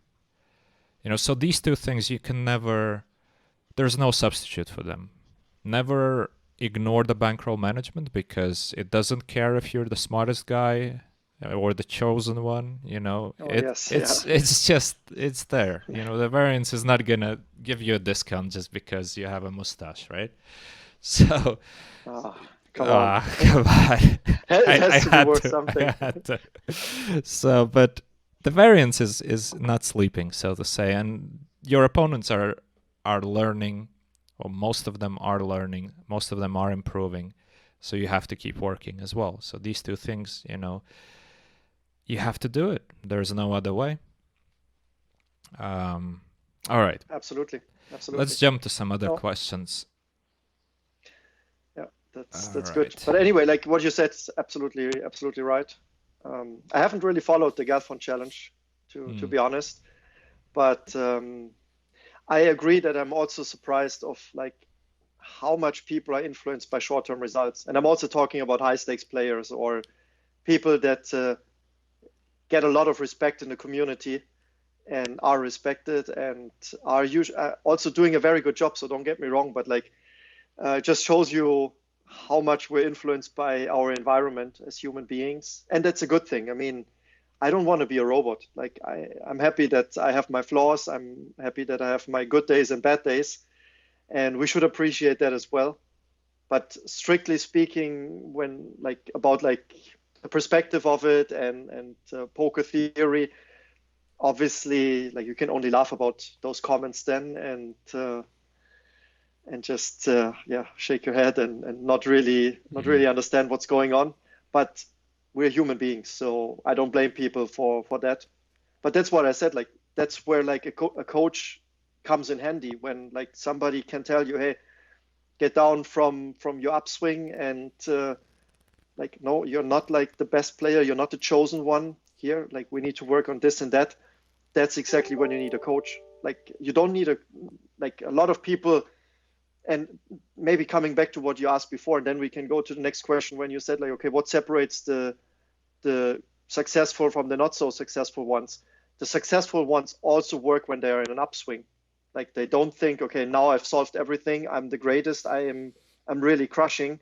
They do understand that variance plays a big role into it. And that's what I always, when I say perseverance or consistency, that's what I want to stress. Like no matter how your short-term results look like, you can improve. You need to be working on yourself, on your game, in any discipline.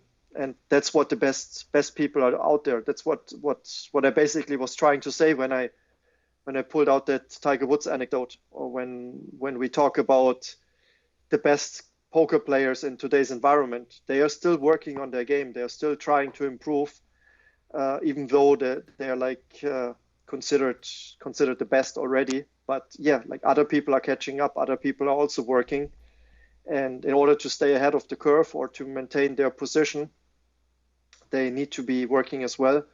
And I think that's their like very often like the thing that is driving like the most successful guys. They still haven't reached their own goals. Like very often it's not monetary goals.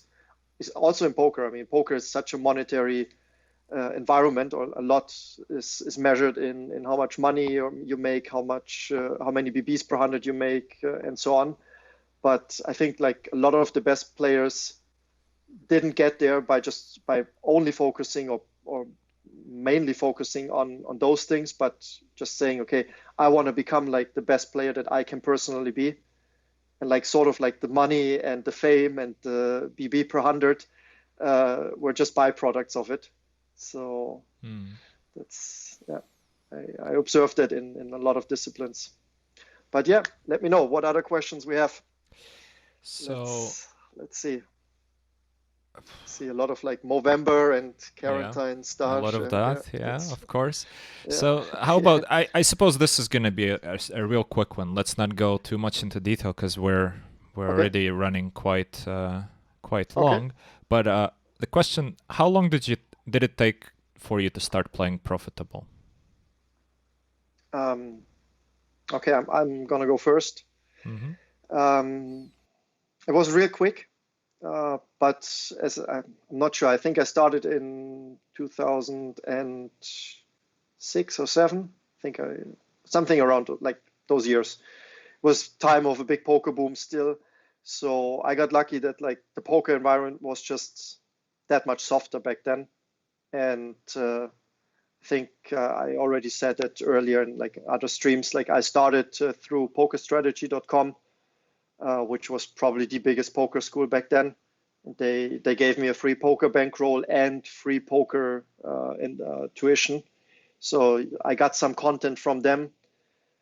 And just having some content was already doing way more than what like the average person was doing out there. So again, for a lot of people, or for a lot of like the late starters or the young guys in the chat, this might not be imaginable, but back then poker was a different game. Like people, like, I mean, some people didn't understand the rules. Like, I'm not exaggerating. Like, some people just saw poker in TV and they saw like those high stakes games and poker after dark, and it was like thrilling and great. And you saw like, I mean, you remember those days, like when you saw those guys doing what they were doing, like they were not doing theory as well. Like, at least it didn't look like that. I mean, they were also not understanding the rules all the time. And you saw calls of like bottom low hands and things that were are unimaginable in today's environment. So for me, it was fairly simple to be profitable back then. I just got some content. Started I started with a $5 bankroll. So I also played like 1 cent, 2 cent, and like I think 1 cent or 2 cents sit and goes in the beginning. You can imagine that the competition was not that tough, and yeah, I mean, I got some instructions on bankroll management quite early, even though it was way too aggressive. I think the holy grail of bankroll management back then was like 25 stacks or buy-ins, which is ridiculous, of course. I mean, it's just crazy to do that. So don't do that nowadays, please. Yeah. You might want to add a 0 to those numbers, or not a 0, but like you want to be a lot more conservative in terms of bankroll management usually. But for me, it was easy. So basically from day one on, I would say I was profitable in the games that I was playing. So what about yourself? Yeah, pretty much the same story. I mean, pretty much the same time that I started, and same. It was easy. It was profitable from day one, and smooth sailing. Obviously the downswings came even early on, Obviously. but it was just, it was fine. I could handle them well, and here I still am after some, whatever it is now, 12, 13 years of playing poker professionally. That's Jesus, it's a long time, amazing, right? Yeah. All right, let's jump to the next okay, go ahead. I just recently had a look at your interview on PokerStars.com, or the PokerStars blog. Oh yeah, right. Where you talked about your transition and like your decision of like, it reminded me a lot of myself. So if you haven't seen it, go check it out. I don't know if someone can post the link real quick. Yeah, I can find the link. I'll post the link later.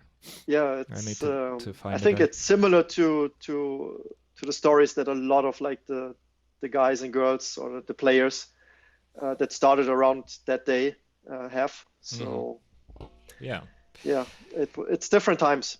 It was different times, but I think even nowadays, I mean, at BluffTheSpot we have students throughout the limits, and we don't necessarily have beginners in terms of people that haven't started with the game at all. So I think there's better, like, I mean, of course we also have content and products in our shop that serve those people, but BluffTheSpot CFP focuses on people that take poker seriously and want to take the next step in their career. But in order to become profitable nowadays, I think it's tougher, because like, even if you have a look at win rates at lower stakes, they're not as high as they used to be, but it's still fairly similar. If you take it seriously and if you consume content the right way, you're going to be profitable at the lowest stakes fairly quickly, in my opinion. But yeah, it's not as easy as it used to be.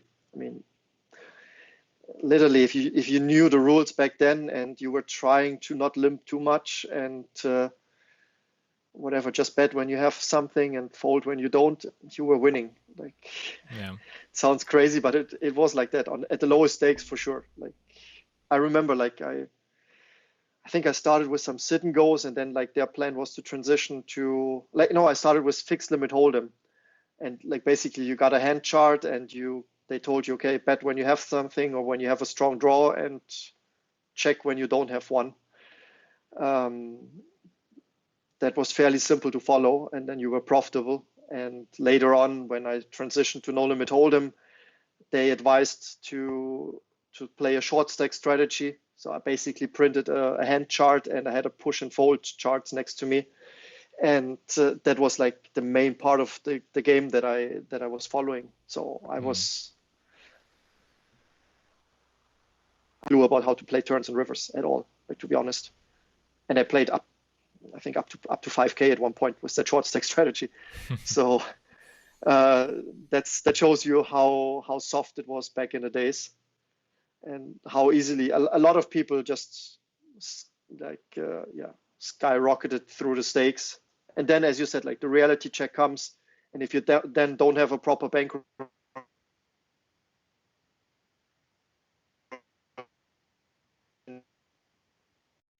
thing to focus on in the days, proper bankroll management. Yeah. Even more important than it is nowadays, because nowadays I think a lot of people are quite aware of it. We both know a lot of cases of players that go broke or have to drop down in stakes because of poor bankroll management, and obviously that's something that should not happen under any circumstances, basically. I mean, dropping in stakes, obviously, yes, but as a professional player, you're not putting enough emphasis on your personal bankroll management. It's not a good thing if that happens to you. But absolutely, yeah. Back in the days, it was quite common. I mean, and it was also quite common to build up yourself again. But I think there were more cases of, like, people, like, making it from 0 to 10K, then going back to 0, then going back to 10K again, and eventually moving further and establishing themselves and become a bit more relaxed about their bankroll management. So, yeah. Any other questions that you picked? Or? There's two questions from HDP. So first one is, okay. I find it so difficult to understand what the right play is in certain spots. When the villain hits the magic hand or bad variance at that point, one starts to question if he is executing the lines correctly. And we also should not be arrogant about being correct. So how do you get the clear picture of right way to play, especially in big grinds at low or micro stakes? That's a good point, and I think that's like something that a lot of people at those stages are still struggling a lot. And I see that in our CFP as well. I see a lot of people just post hand histories where, like, they get those massive coolers, or they have like the recreational player flat his 7 deuce off versus the 3-bet and then hit the miracle trips somehow, and they get angry about that. I can understand that you get angry about that, but those are not the things that you should be focusing on. So to understand what the right play is in a certain spot, you need to consider the EV of the decision that you're taking.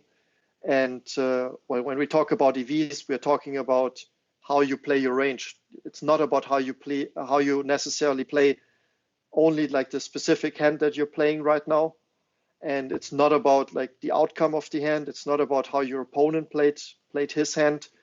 It's about the decision that you make, or like the awareness of like how to play your range in a certain spot. And this is the only thing that you should be focusing on.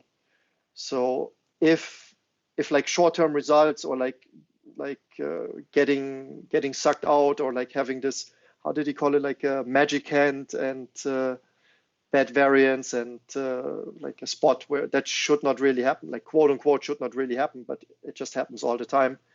If it bothers you too much, like some things that you could do is like, don't look at your poker graphs, don't look at your results, like don't go into the replayer when you got sucked out and replay the hand, because like you shouldn't be focusing on like what your opponent did versus you.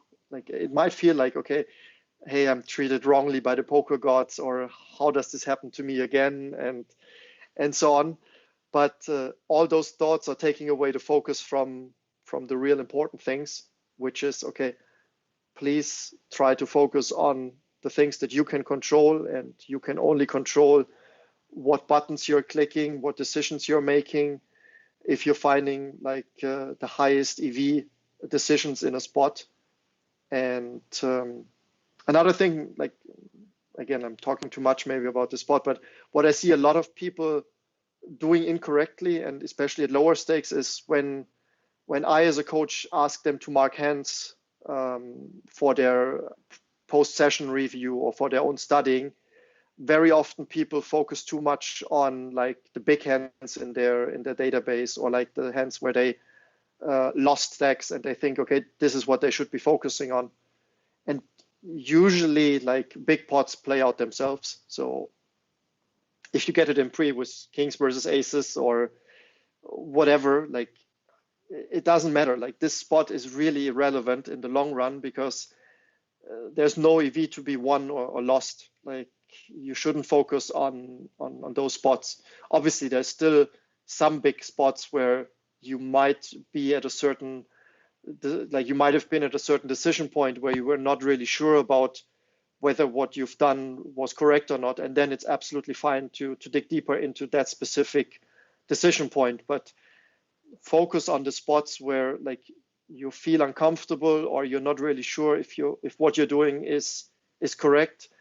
And I'm curious to hear what you're thinking about it. For me personally, that's very often like the spots that come up with a high frequency but are not like big in terms of BBs. So it's a lot about like, okay, big blind defense. It's a lot about like playing versus a flop c-bet or flop c-betting yourself. Like those high frequency spots where like you have a lot of close situations that are not big in terms of like the actual BBs in, or pot size in that one specific occurrence, but in the long run they just play such a big role on your EV. So that's what you should be focusing on. And again, like coming back to the initial question, don't focus on the outcome of a hand. Focus on whether you played correctly or not. And in order to figure that out, try to get some feedback, whether it is from a coach, whether it is from your study partner, whether it is through a program like a solver. But please make sure that you filter that advice correctly and try to get good feedback. Not every feedback is right. If you ask the wrong person and they just say, yeah, fuck this guy, this is just a cooler or whatever, and a good player or a good coach would have told you something differently, then the advice that you seek might be harmful. Yeah, that funny video, the parody of Odotson. Have you seen that? That came to my mind. No. Well, anyway, we don't have time. Well, okay, you know post Odson, it in the chat, right? You know Odson. I don't have the link. I would have. Okay. I can't search right now. I don't think my internet's Okay. for whatever reason not good enough. But people can just Google. It's Odotson. Well, you know who Odotson is, maybe. Right? Yeah. You're too much of a Hold'em player, or you know him. So anyway, he's I know a fun the guy. screen name at least. Yeah. Right, and so some guy made a parody of Odotson making a coaching video. It's just hilarious, you know. Some of the things he said, like, wait, I'm gonna take a note about this player here, and then he just writes motherfucking blah blah blah fucking idiot in the notes. It was so funny. Like in the end, I don't want to spoil it for people. Fuck it, I'll spoil it. Spoiler alert. If you don't want to, I wanna close my. So, gonna you know, towards the end, he's saying, "Okay, I think if we call here, our opponent." There's a 10% chance that our opponent is gonna kill himself. So that's a good result for us, you know. So like stupid shit like this. So anyway, yeah, I don't even know why I got into this thing, but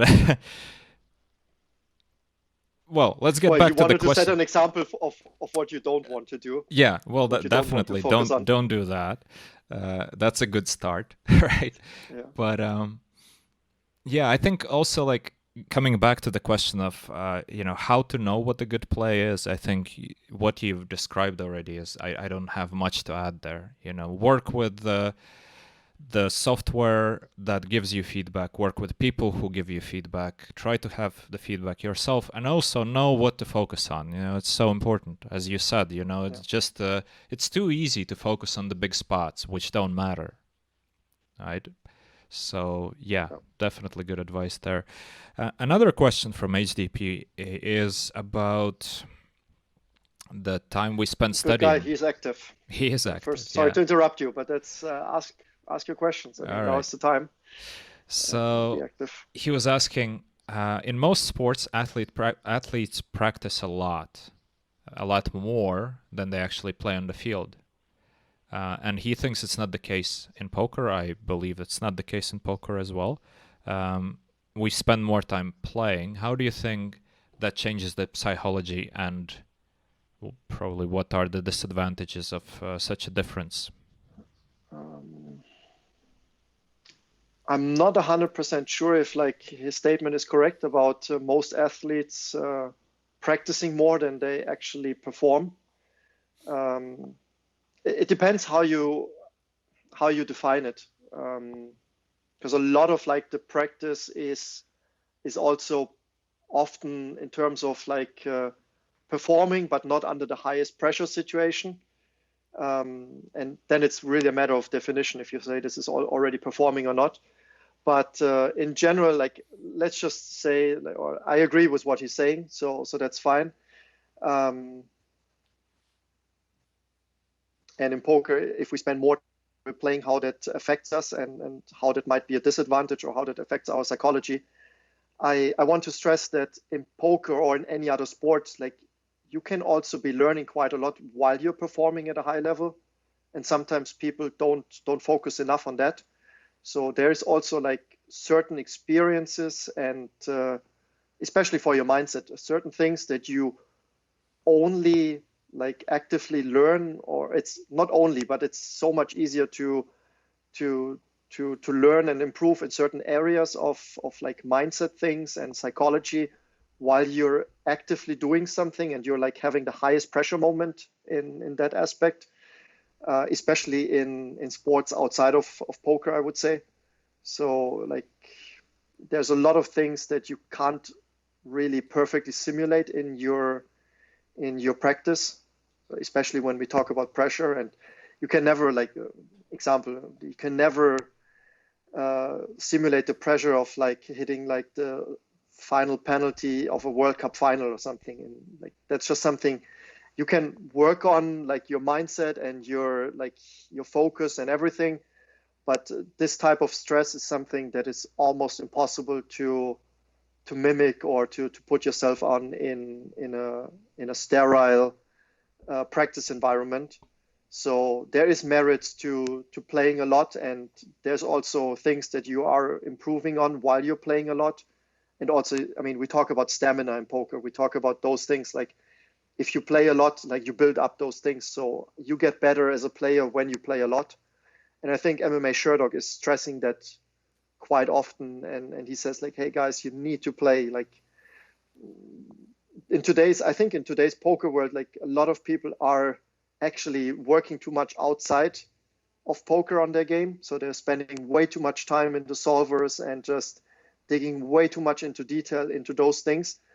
And there's so many areas that they are not focusing on and not thriving to be better at, that their overall performance while they're playing is not necessarily getting that much better, because some players then they can't focus for more than 1 hour, or they lack the stamina of playing long sessions. And this is something that you get while you're practicing those things.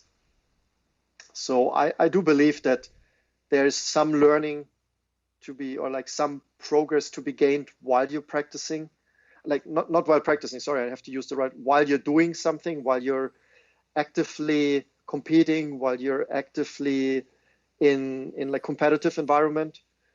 So I think this is still a thing that is important in poker, just to make sure that you're playing enough in order to also become like a better player. Yeah. And I don't think you're at a disadvantage if you're playing a lot. So it's still good, but you have to find the right balance. And I can't tell you what your perfect balance is. Coming back to what we talked about at the beginning of the our talk today. Like everyone is different, and you have to individually figure out what works best for you. For some players, it is just whatever 60-40 distribution between playing and studying. For others, it's 80-20. For some others, it might be 25-75. I'm not gonna judge the personal approach without knowing like the person in depth. Like that's what I've learned as a coach. Like I can't condemn and I can't say this is a good approach without like spending enough time with like a person first and getting to know them. I think that's a huge mistake that a lot of coaches make, just like dictating what they think is the best and just putting everyone into their system. Also in golf, you see that a lot, like where like certain coaches have like one system of a swing, and that's the only system that they're teaching, and they're forgetting that like physically everyone is a bit different and not everyone is as gifted as the other person. And same is true in poker. Like you can't just ask everyone to dig into like the weirdest solvers or solver spots immediately. You have to figure out where they are at the moment, pick them up at that spot, and then see how far you can go with them and what they are willing to invest or what they are also capable of doing. So, and I want to underline something that you said, because I think it's really important and it's not been talked about enough. What is practice, right? Because for most people, when you say, well, I'm working on my game, they really see it like, okay, I'm working on hand reviews, I'm working with the solvers, etc., etc., etc., right? And what you've mentioned about working on your stamina, working on how you focus, working on how you can, like working on your endurance, how many hours you can play a session, and most importantly, how you make your decisions based on the theory that you learn. This is also practice, right? And like you said, this is practice that we gain mostly by actually playing, you know? And it's important to make this distinction, because a lot of people just see practice as, well, practice is just I work with the solvers, I work on the hand histories, etc. You know, it's not the only way to practice. There's so many facets to the game that, you know, it's important to know that there are a lot of areas where you need to improve, where you can improve. All right. Absolutely. And not only that, maybe one quick thing, I'm talking too much, I know. Like no, but like I think it's very important all your seclusion. You probably have been itching to talk. No. I don't want to hold back anything, but a lot of people very often forget that poker is not only, or like any discipline is not only about like this, like in poker, the technical things of like which buttons you're clicking or what decisions you're making. It's like all like the things that have an influence on your performance should be considered. So a lot of time people forget about the soft skills in poker. How important we talked about it before, like sleep, nutrition. I mean, we talked about it because that's important for learning, but put yourself in the right environment, have a good setup, make sure you have the right monitors, like make sure you have a good technical setup, that make sure you like are able to put yourself into the right games, which means be on the sites that are available to you, prepare accordingly, like take notes so that for the next sessions you are prepared, have some water next to you while you're grinding, have some snacks ready, turn off your phone, like inform your girlfriend or your wife or your partner or your family that you're gonna work and that they should not disturb you if there's not like an emergency going on. Those are things that have like an effect on your bottom line as a player, on your performance, on the amount of money that you're making. And again, in my opinion, those things are so easy to take care of, or it's so easy to improve in those things. And there's still, and that's maybe like I wouldn't call it a disease in poker, but like since it's mainly young men that are doing it, and I don't know if I going a right route or not, but I might get some backlash for that. But there's so many poker players that are not really paying attention to those things. I mean, not really having a clean desk, not really having like a proper setup, like whatever, drinking soda, drinking alcohol while they're playing, outside of like the spot that I talked about before, when like it's a plus EV thing, because you need to be an entertainer to the recreational player in a live poker environment. But focus on those things. I mean, it's so easy, in my opinion, to become better at those things, and they have a direct influence on your performance. So neglecting that is just a huge mistake, and something that is so costly in the long run. And I mean, I think last time we talked a lot about like us being dinosaurs in poker.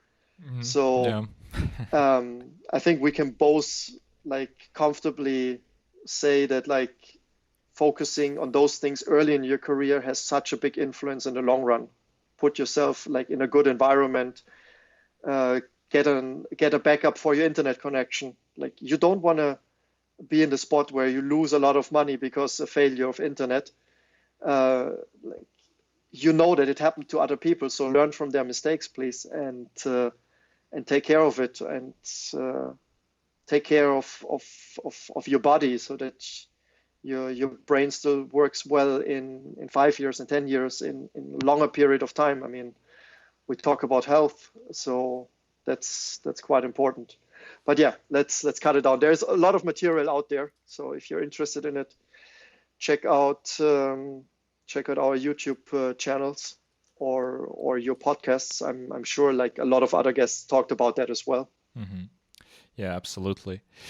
All right. How about we take the last two questions that I see, and we try to... Yeah, let's see where it leads us. Try to be shorter. Try to be shorter. It's not what I meant. We try not to wear off. Let's. I mean, my day starts here in New Your Zealand, day is starting. I know. I'm fine. Like, the sun will be rising soon, so yeah, it's crazy. It's all good. Yeah, it's crazy to think about it, that you woke up so early for this podcast. I'm really impressed, man. Anyway, so because I also don't know. Was Arthur supposed to stream right after us, and we are eating into his time? I think that might be the case. So if yes, Arthur, if you're listening, keep listening, because we have two more questions to answer. But sorry, man. Two more. So real quick, he's asked. So Zivilist is asking, are there still a lot of bad regs on 501k in your opinion? Okay, I'm answered that real quick. Bad and good is a relative term. So I'm definitely like, there's no reg at those stakes, in my opinion, that can be considered really bad. But there's definitely a big skill gap between regs at those stakes still. So like, yeah, that's the short answer, and probably not a lot more to say about it. There's no real bad reg. All of them know the rules, and all of them have a certain skill set, but there's a huge difference between the best regs at those stakes and the worst regs, both talking about technical skills and soft skills around poker. So yeah, it basically would be my answer as well, because everybody who got to that level, they got there on merit. People who over a long period, because of course there's people who play these stakes, but they don't really shouldn't be playing them in a way. Maybe they took a shot and then just kept playing. Yeah, but if somebody's there long term, they're there for a merit. They're doing something right, And everybody, the good regs, the weaker regs, at any stakes, everybody still has a lot of room to improve. I don't see, even at the highest stakes, I don't see anyone who I could say, oh, he really is playing the way that is just the absolute pinnacle of what can be achieved. Well, yeah, hopefully not. But it doesn't seem that way. For myself, I feel like I still have so much room to grow. And for anyone that I play against, I also think the same thing. I hope they don't see it that way, and I hope they think that they're fine and they don't. Well, just you guys are great. You stay at the level, you achieved it. Go to sleep. I'm gonna keep working though, right? So I think that applies to any stakes. Definitely, if it applies to my stakes, it applies to the lower stakes, like the 1K, PLO or Hold'em or any game. Yeah, sorry. Like that's also the definition of reg. I mean, I think that's quite important. We're not talking about the people that just randomly show up and whatever are rich businessmen that haven't made their money in poker, or like not the guys that just were blessed by variance and whatever, binked the main event and then just decided to play there. When you talk about reg, that's people that have like the goal of making money while they're playing on those stakes and they play a reasonable volume. Then definitely like there's a huge skill difference, but all of them have like a good reason to be there, and they've worked their way up there usually, and they deserve the respect that they are getting. Exactly. All right, so let's tackle the last question, which again is from HDP. Technical questions, he's saying. At micro stakes and low stakes. Of the stream. Yeah, the chosen chatter. the chosen one. The chosen one. Yeah, so HDP, technical questions.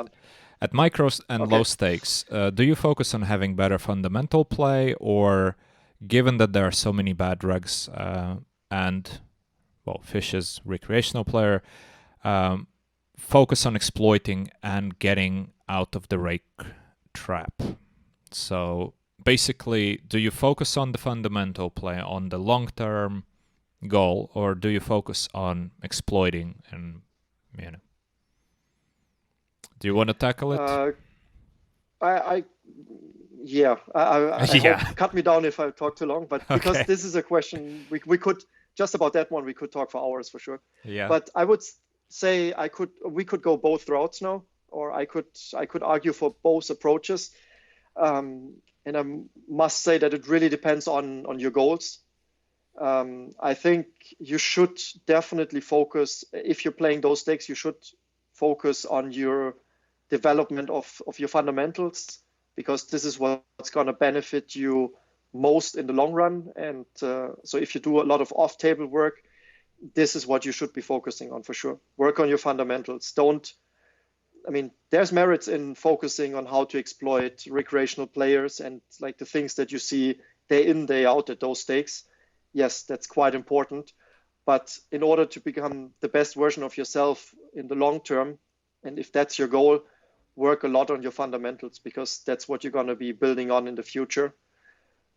But that said, it doesn't mean that while you're playing, and just by asking that question, I already can tell that you're very likely doing it correctly. So off the table, you work a lot on your fundamentals, but if you're playing poker, like we're talking about playing a game, and a lot of people forget it nowadays. And the game doesn't reward necessarily the person that is sticking to like the quote unquote rules that solvers are setting up, but you're trying to beat your opponents while you're playing. So I will never ever tell anyone to not go for the highest EV route or the highest EV option that they figured out while they're in a game or while they are at a decision point. So if you figure out a good exploit versus like an opponent that you're playing against at the moment, please don't go for it. Like, don't go for it because like someone might say, but this is not GTO, or this is not what the solver recommends. I mean, if you get that sort of feedback, then I can, at least in my opinion, that's the feedback that you don't want to get in the future anymore. And like, you definitely want to take the highest EV route while you're playing, but definitely focus on your fundamentals. And one thing that also a lot of people forget is, if you're not good at your fundamentals of poker, how can you even figure out what a good exploit is? If you don't know what like a good solid standard is in a spot, then it's almost impossible to figure out what like the best exploit is. And of course, we're not talking about a situation where just quick, clear example. If you play in a heads-up game and your opponent is open shoving every single hand for 100 big blinds, then obviously your approach is to figure out what your calling threshold is, where you have like the edge that you are willing to take, and then you just call those hands and the rest you're gonna muck. So that's a clear example of where you're gonna say, okay, this is the best approach, that's what I'm gonna do, and simple as that. But in a lot of other spots, it's not as easy as that, and it's not that easy to figure out what like the threshold is for like the hands that you should be calling or folding or raising and so on. So you have to have strong fundamentals also in order to find a good exploitative approach. But please, while you're playing and while you're trying to make money, take the EV that you're seeing and then move forward. Yeah, and especially what do you think? I think one of the key things that you've mentioned is that if you don't know the fundamentals, how can you know what's the exploit? Because it's just guessing. It's, if you don't have a baseline, whatever adjustments you think you're making, you're not making adjustments, you're just making educated guesses. And it's fine, but you have to understand that, if you don't have the fundamental understanding, if you don't have that baseline, then you really don't know how to exploit. You're just acting on reads, and that's fine. If you have the reads, if you have spotted some tendencies, always go for the play that you think is the correct one under the assumptions. But when you study fundamentals, it's much easier to find these spots, to find these situations where you notice, I think here my opponent is doing such and such a thing that I can exploit in a way. Right? So for that reason, fundamentals and exploitation should be going hand in hand. You can't separate the two concepts. Everybody who's going full on GTO and I'm always going to play GTO are missing the point. Like you said, we're playing the game against other human beings and we are there to win, to make best decisions based on the information we have. And same applies for people who say, well, studying GTO, studying fundamentals is a waste of time. I'm just the best exploitative player in the world. Either they don't realize that they actually understand a lot about the strategies, maybe intuitively or otherwise, or they're just fooling themselves. Right? Yeah, couldn't agree more. All right. So I know we said the last two questions, but VB Beast is asking a question, and I see he is a 13-month subscriber. So then I think we'll have to honor that. So you get to hear the answer to the question of how big of an adjustment is there between 6-max and 9-max full ring at NL 100. And that's straight into your garden because it says NL, not PLO. So go ahead. Well, first of all, VB Beast, thanks a lot for coping for 13 months with my colleagues. Must be tough at times, but thanks for sticking around. So thumbs up for that. Coming back to his question, how big of an adjustment is there between 6-max and 9-max full ring at NL 100? So I can't really talk too much about like the NL 100 environment because again, then we need to, like, the more specific we go, the more we should also then consider, okay, which site is he talking about? How does like his specific 6-max and 9-max environment look like at this site or at the site and time of the day and opponents that you're facing? So those are the questions you should ask yourself.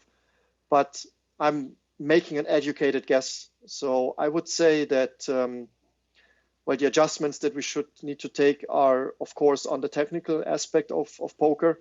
So there's like a couple more positions that are being played, which you need to consider in your pre-flop game a lot. As we all know, like the earlier the position, the tighter we're going to open raise because there's more people behind us that can wake up with playable hands, which is like a factor for us to be tighter and a bit more cautious in early positions. And but all in all, I would say don't don't try to distinguish, or don't try to think in terms of like 6 max or 9 max or 10 max or 4 max or 3 max. Poker is about strategies, or not only strategies. Let's say for some people it's about hands that are colliding or hands that are playing versus each other. As a professional or as like serious players, we think about strategies, and it doesn't really matter too much like if it's a 6 max game or a 9 max game or 10 max or 2 max or potentially 50 max game. Like 50 max not possible, obviously, with like the deck, but you get the point that I'm trying to make. Think about the EVs and think about like the strategies that you're taking, and don't focus too much on like the terms, or if it's like NL 100 or 200 or 500. Consider like the rake structure that you're in, consider like your opponents that you're in. But when you consider your opponents, what you need to consider is your abilities compared to their abilities.